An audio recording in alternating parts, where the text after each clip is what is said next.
Game over. It is game over. Game over, cancer. I'm Val Solomon, Director of Program Impact at Cannonball Kids Cancer Foundation. And I'm Dana Nichols, Executive Director of CKC. Game Over Cancer, a podcast dedicated to exploring conversations about pediatric cancer research, solutions, and inspiring family stories. We're a nonprofit dedicated to creating innovative treatment options for kids fighting cancer and educating for change. By creating a space for these conversations, we empower the community to take action and provide tangible hope. Game over, cancer. Screw you, cancer. Welcome to today's show. We are so excited because we have our very own grants administrator, Matt Kopkin. By the time this is airing, Matt is our full-time grants administrator, which is a big deal because for the last 2 years, he's been part-time. And we are so thrilled to expand our staff to now 5 full-time staff. It's a giant global corporation by now. Oh my God. Matt is awesome. He works with our researchers. He works with our grant proposal central application stations. He works with Val and me to make sure that as much as we need to be fundraising to make the money come in, we need to have people to give the money to. And he focuses on that realm. So we are excited to learn more about that side of what we do at Cannonball today. And also, we all just like each other. Yeah. So it's fun to chit chat because where else do 3 people who knew each other from other organizations come together to try and cure cancer? Yeah. I mean, so today's episode is mostly just about finding the perfect fit. And pediatric cancer with CKC, we talk about that in terms of finding a good fit for kids, right? Like finding a treatment that fits their body, their cancer, for what they're going through. But you can't do that if there's misalignment in the mission, in the organization, in the staffing, in the communications. Yeah. So a lot of what we're talking about today is, how do we carry that part of our mission out? How do we fund those research grants? But also a lot of that is internal, right? Like how do we as a staff come together? How do we find the perfect fit? How do we avoid mission drift? How do we keep everybody in the same canoe, rowing in the same direction all the time? And that's a lot of what Dana does. And we will just sit together as with our newest staff member, and we are going to digest how 3 kooky kids from Central Florida working at different organizations all came to work in the same mission. And I'm very excited. I'm excited too. And we joke that this is the podcast version of when you see on social media people inviting their friends over for PowerPoint night. That's right. So this is impossible to do for nonprofits. So this episode really is, I think, geared more towards nonprofit professionals or people with lots of interactions with nonprofits. If you have a friend, if you have been diagnosed with a friend who works in nonprofit, right? Send them this episode. Send them this episode. It is, I think, so difficult to explain to people what we do. It's so challenging. It's so different. If you move from one organization to another, like one day to the next is so different. And so I'm just excited to take a deep dive into how this works. Right. So stick with us. If you've already liked and subscribed this podcast, thank you. And if you haven't yet, please do. Please share this with someone who you think needs to know about pediatric cancer and the realities, which is everybody.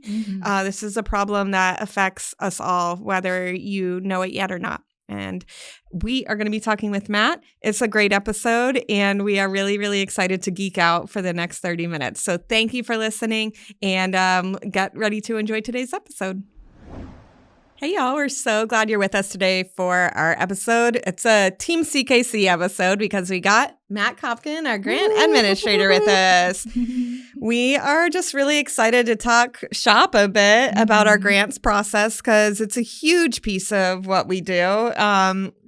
And why we do it. And also, just like any industry, the nonprofit industry is pretty small. It's really exciting for us to get to work with the best, but we kind of scouted each other out. We all knew each other from other organizations before we started. So this is where you find 3 arts administrators now trying to cure pediatric cancer. So welcome, Matt. Thanks for joining us. Thank you for having me. Matt, I'm going to start us off by asking you, what would you say you do for CKC? I do the back of the house admin stuff for the grants. I make sure we get people to apply for our grants and make sure after they get approved that they get their money. Yeah, absolutely.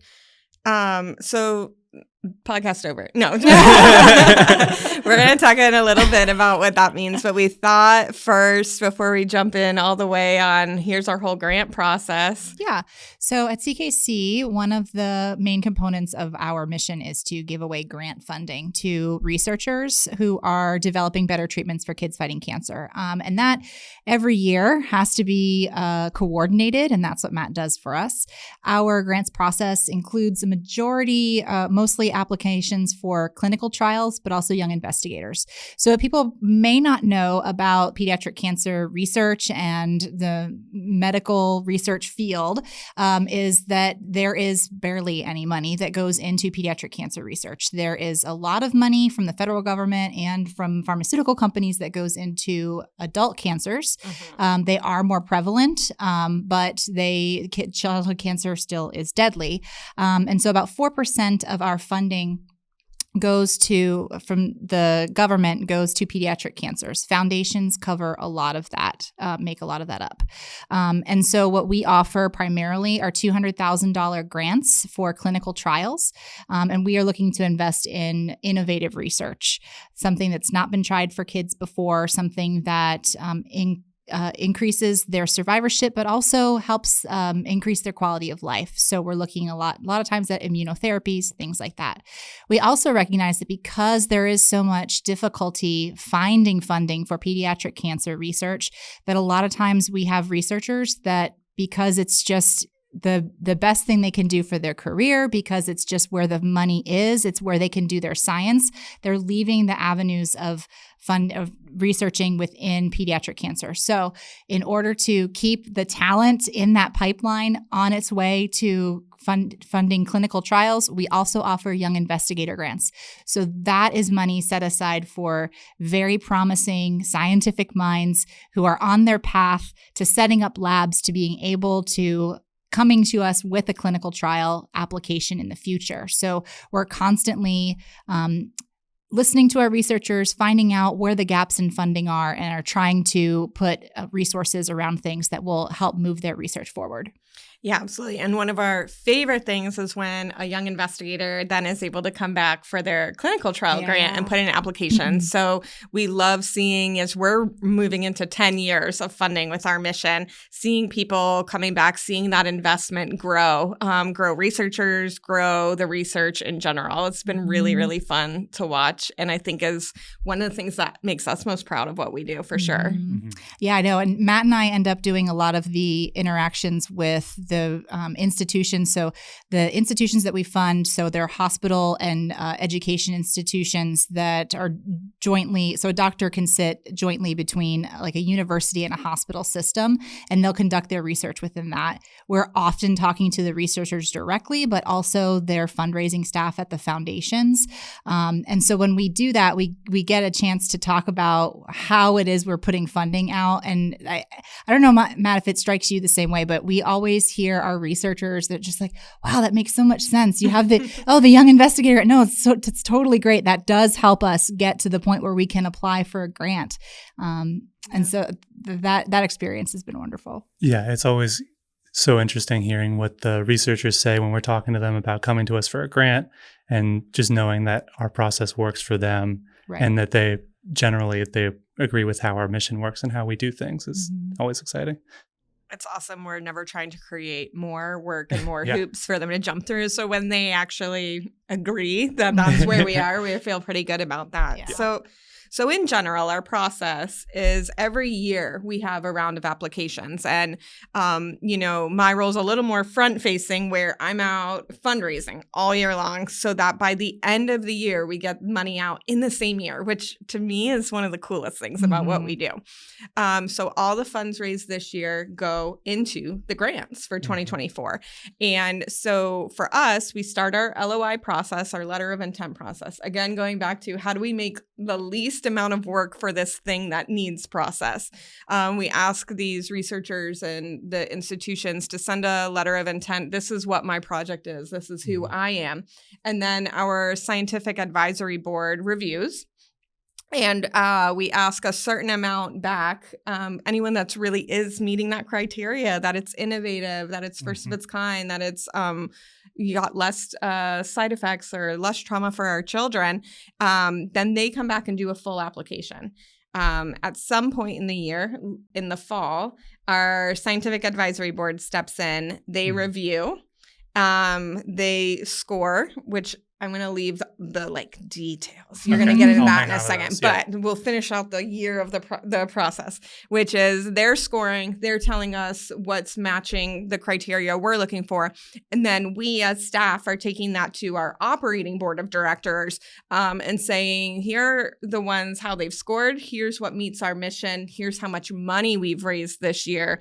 Let's fund it. And for us, that means in December, we're able to choose a certain amount of grants, clinical trials or young investigator grants that are going out the door, payments on January 1 of the next year. And so it truly is, if you're a donor, your money in action. If you're a researcher, knowing how you're moving forward on your process.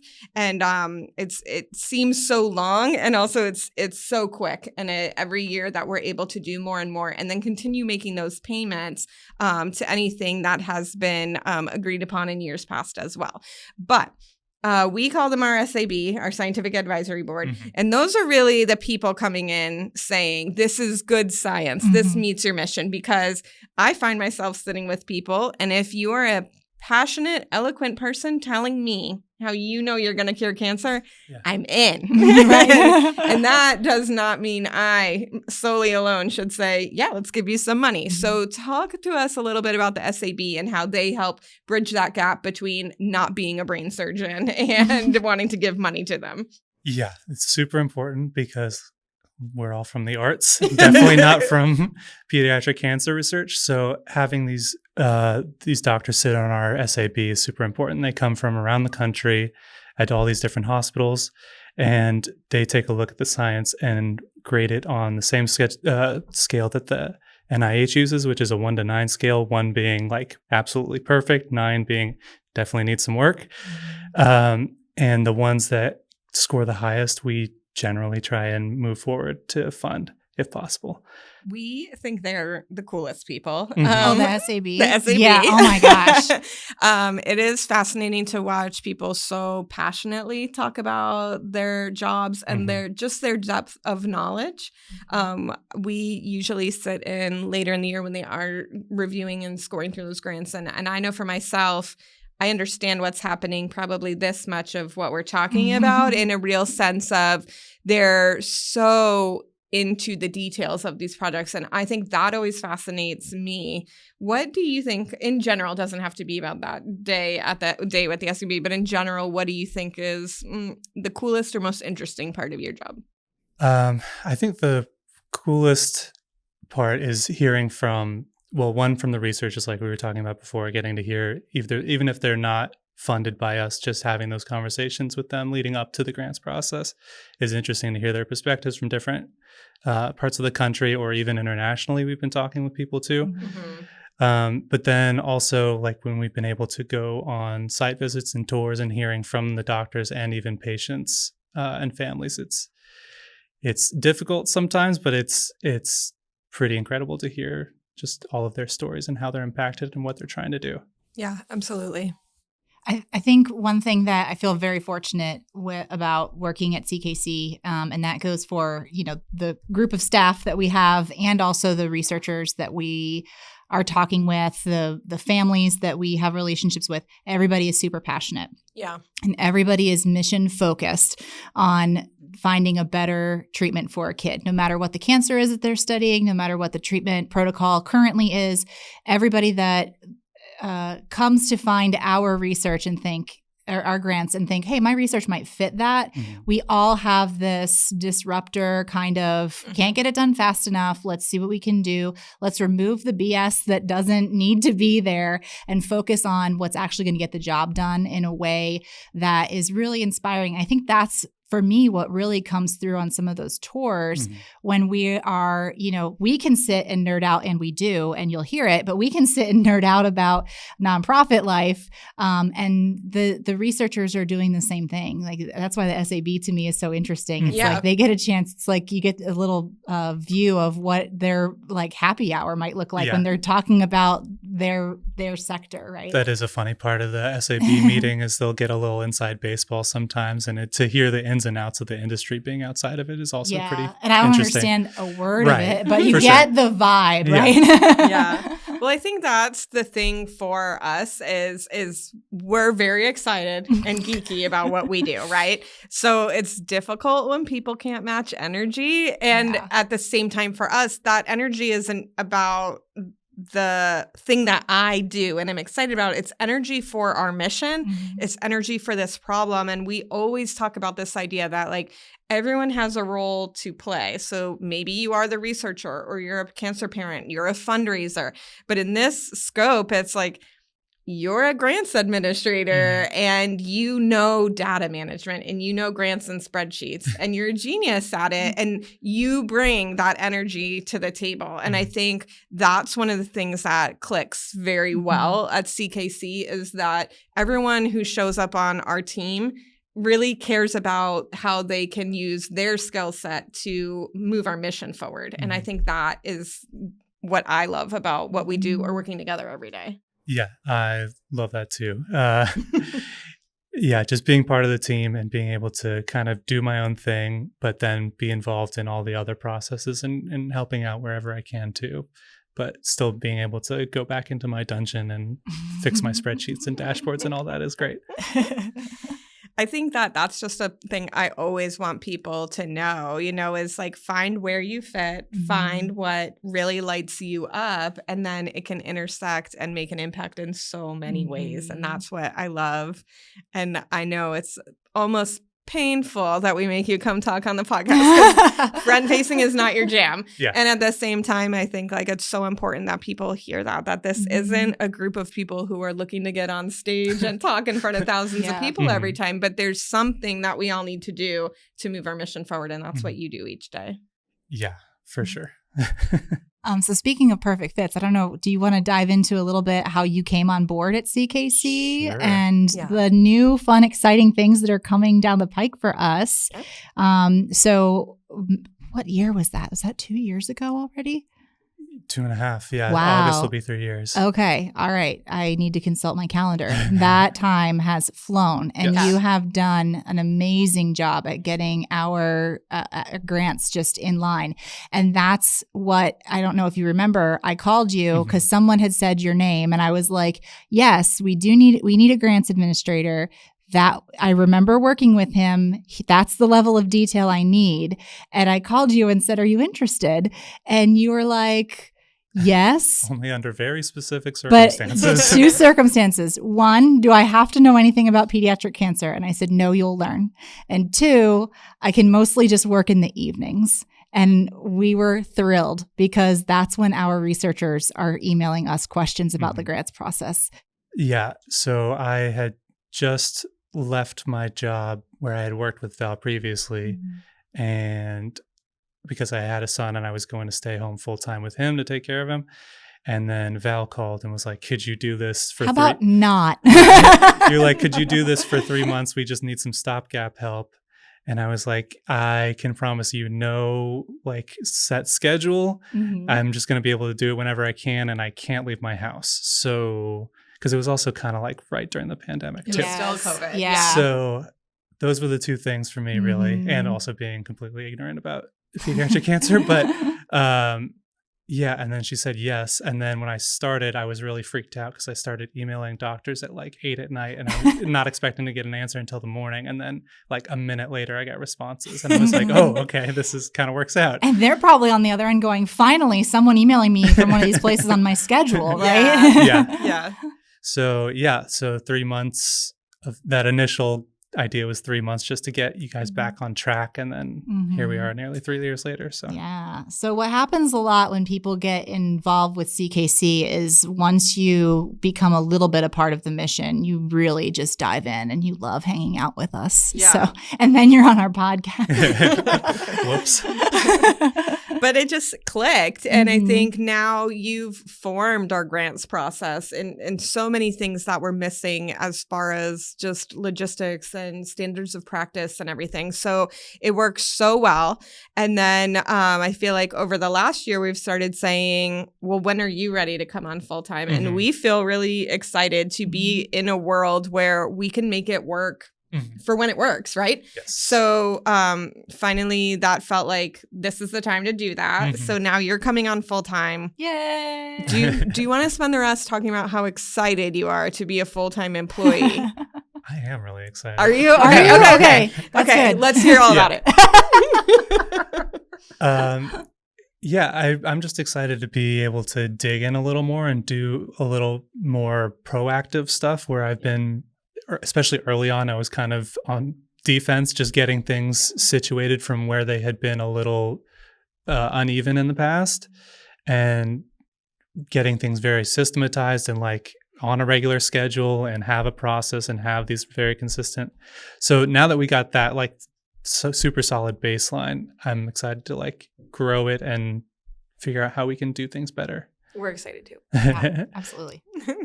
And the spreadsheets. I'm excited for the spreadsheets. I know. So we mentioned that Matt likes data. He's very good at managing data. And he's also an Excel whiz. And look at him. He's like, you know you're good, right? I'm all right.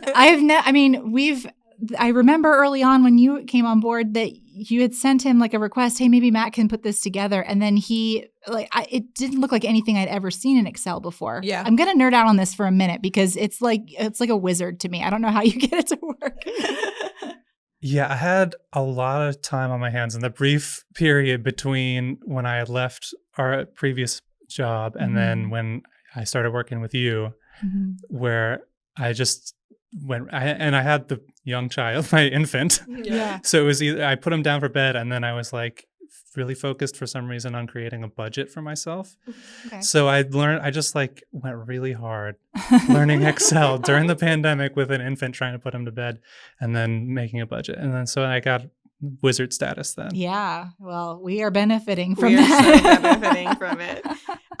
That is something that's fully dialed into your scope, right? But then what are some of the things when you are in this job that you've really had to build skill sets for that are just like places where you're less comfortable, aside from being on this podcast? Well, it's kind of related. Okay. Just being more forward facing, like I was mentioning before, Val and I are having all these conversations with doctors from around the country, trying to get them to come apply, or following up with them afterwards and seeing who else is interested in applying or what we can do to help them. So being more forward facing and having to talk with people, not my forte. Makes me a great podcast guest. But I think that's honestly one of the things that.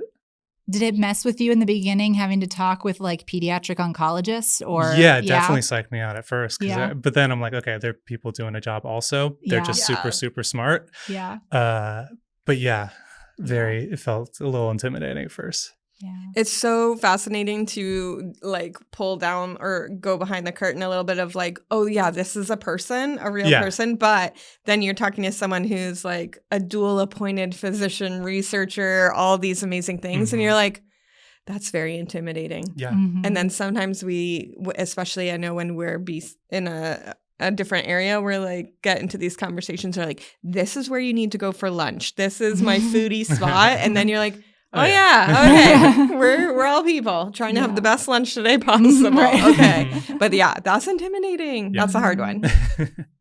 This was one of my first roles where really I was showing up into a meeting as the donor. Like I've worked in foundations before, but I worked on the fundraising side and I still do. But also in like working with programs, I'm really showing up in these meetings as a donor. And that was a shift for me. So when I walked into those meetings, I also was like, okay, what am I going to say to this super smart person? All they want to know is about our grants process. And that's the thing that I'm the expert in, right? Yes. So that did take a shift. And, where I was always in my fundraiser mode, having to click to the other side of being the donor was probably one of the bigger shifts. But yeah, that is still catches me off guard sometimes. Yeah. Or we'll get something in the mail that says we're putting your name on the wall because we as an organization have given them hundreds of thousands of dollars for what they're doing.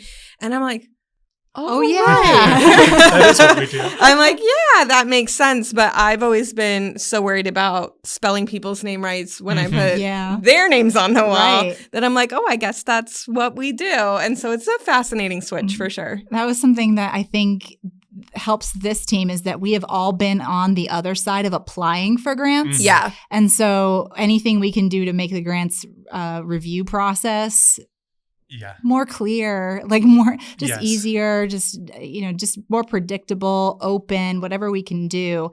I think from firsthand experience, we know how difficult it can be. Yeah. And especially for these doctors who are also usually applying to these massive government grants from NIH or the NCI that are There's a little bit of paperwork involved with that. super intense, that when they come to us, we want to make it as easy as possible. Mm-hmm.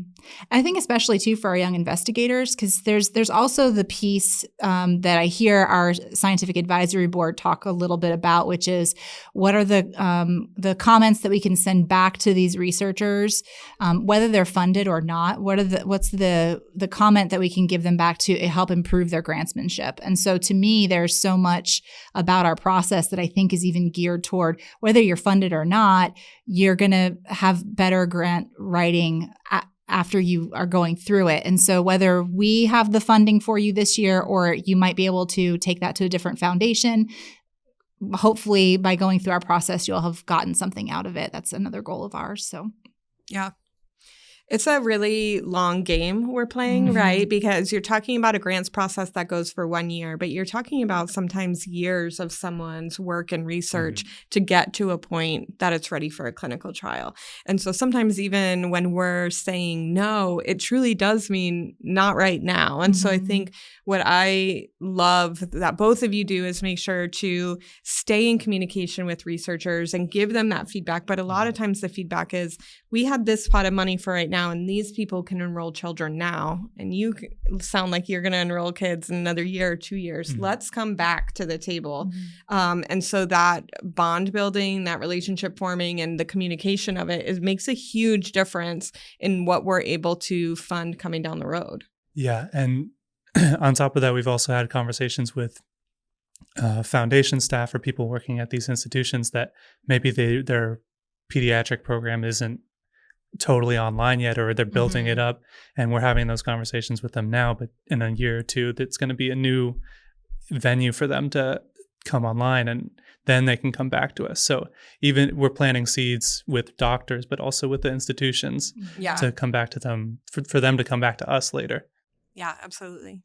Yeah, I think one of the things that I've been really pleased and excited about in this round of grant recruitment has been the conversations that we're having with institutions across the country that are doing the legwork now and foundation work to build up more rigorous research institutions, like within their hospital. So whereas they might have focused primarily on adult cancer research, they are expanding and they're actively recruiting researchers to be able to do this kind of work. And so really what they're doing is reaching out to us, or in some cases, Matt's reaching out to them and just cold calling, hey, can I tell you about this grants program that we have? Where they're just gathering information so that they know what the landscape for funding looks like when they're ready. And that's super exciting, because I feel like at least everything's always growing, everything's always changing. And I think even in the 5 years or so that I've been in this part of the game has been, just seeing how much that part has grown, how many institutions are actually investing in that portion of their research portfolio and trying to get those researchers there. I hear people talking about it more than we've ever heard about it. So that's really exciting. It is so exciting. And when we know we're just getting started or we're getting processes in place to be able to fund more and more and raise more money to get out the door, then we know we're just at this perfect timing for the next breakthrough, the next anything that can help solve this problem. Yes. And weirdly, there's also this very small world of pediatric cancer research, right? Where we're sitting with an institution and they're like, oh, and maybe you've heard of this person. Like, this has really been formatted based on the work laid out by that person.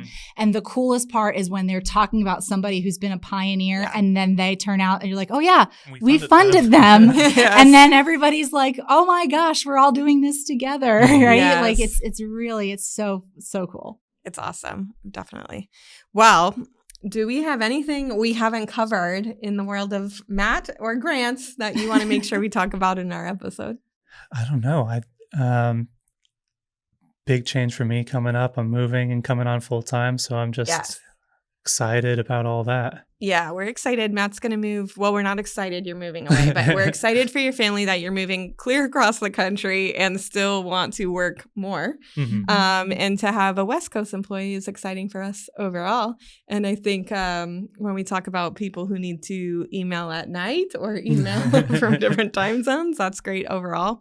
We are coming up on our LOI deadline for this year. So you're about to get very busy with what we're doing and then go into full applications, and it'll be really exciting time for everyone. Yeah, I'm super excited. We've already had a few applications come through early, which doesn't always happen. Early? Early. Oh my gosh. I know, super exciting. It always comes down to the wire. Yeah. Makes me super nervous when like a week before we have like 3 applications and then there'll be a ton after. But it's happening. It's all happening. If you are listening to the podcast and you know of someone doing incredible research in pediatric cancer landscape, we want to get to know them. If you go on our website, cannonballkidscancer.org, there is an apply for a grant section. It outlines a lot of the details of what we do and also has some availability for how you get in contact with Matt.